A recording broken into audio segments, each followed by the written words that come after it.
Now, last night I showed you how Labor was disgracefully trying to accuse the Coalition of exaggerating child abuse issues in the Northern Territory for political purposes. The attacks were not only idiotic, given the facts as we know them, they were also highly insensitive, given the social trauma we're seeing play out daily before our very eyes.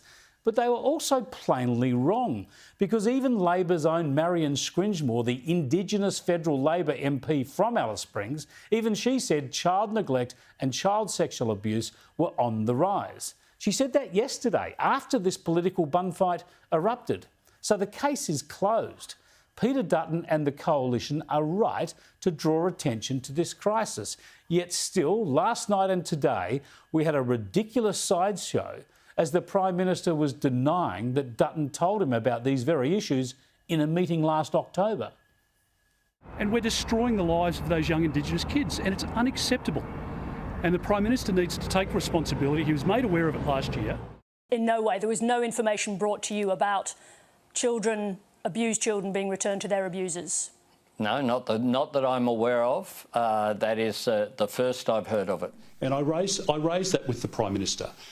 Did I say to him, look, Billy Bloggs was abused on, at 7:03 p.m. last Wednesday night? No, that's not the circumstance. He just said himself that he didn't raise any specific allegation with me. He just said that.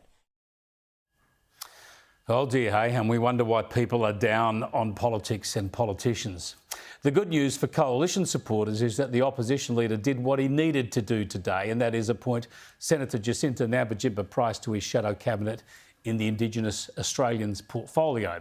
But he went further, because with Shadow Home Affairs Minister Karen Andrews standing aside to leave politics at the next election, Dutton was able to hand over that portfolio to James Patterson. That's a good move. And also bring in more new talent, another first-term Indigenous Senator, Karen Little, to handle the child protection area. So it's quite the freshen up for Dutton and the Coalition, of course, with the decided an obvious focus on grassroots issues in Indigenous communities, as well as, of course, on the Voice referendum, a battle that is now absolutely crucial for the opposition leader's fortunes. It seems that even before one has been legislated or a referendum put, the very idea of the Voice has forced a much more intense focus on social and law and order issues in Indigenous communities. Dutton now has a team that is specifically chosen to oppose the Voice, to defeat the referendum. Senator Price is far and away his best no-campaign advocate.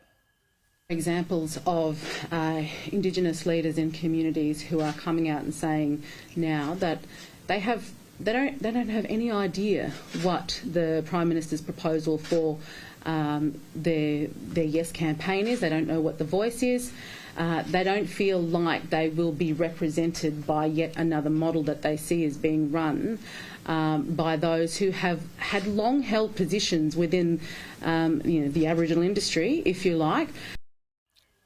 Yeah, Price has led this debate for the no side for many, many months, and she's drawn attention to Indigenous issues for years. She'll be a formidable force in the coming months.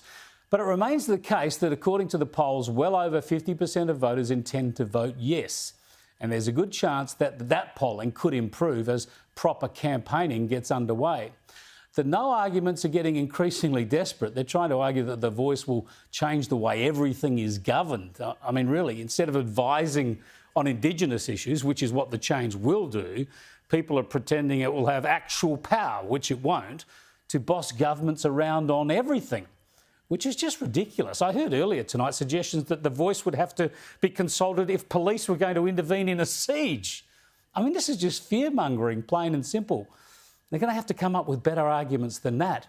As a supporter of the Voice, I could run some pretty strong arguments against the Voice, much more likely to convince people than completely over-the-top and implausible scare campaigns, which is all a bit of a worry for the Coalition, because put all the substantial arguments to one side for a moment just to focus on the politics, and you can see this is a monumental political gamble by Dutton.